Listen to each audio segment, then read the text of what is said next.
அதாவது இன்று அதிகாலையிலேயே இந்த பகுதி ஒரு பெரிய அதிர்ச்சியை சந்திச்சிருக்குதுன்னு சொல்லணும்.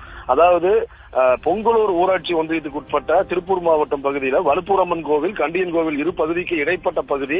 இந்த பகுதியில் வசிக்கக்கூடிய விவசாயி, அதாவது செந்தில்குமார் என்பவர்.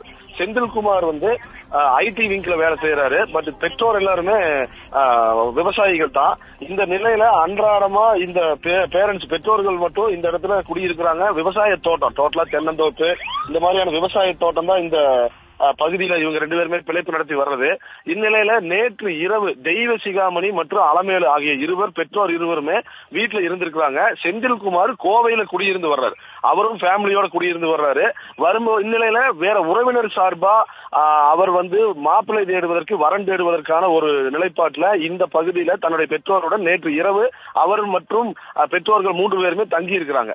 தங்கி இருந்த நிலையில நேற்று நள்ளிரவுல ஒரு கும்பல் புகுந்திருக்கணும். அந்த கும்பல் கட்டையிலேயே 3 பேர்த்தையும் வீடு புகுந்து, அதாவது சுத்து வட்டாரம் பக்கத்து வீடுகள் எல்லாம் கிடையாது, இருந்தாலுமே தோட்டத்து சாலை அப்படிங்கறதுனால சத்தம் போட்டா கூட வர்றதுக்கு இந்த பகுதியில ஆள் கிடையாது. அந்த மாதிரியான ஒரு பகுதி.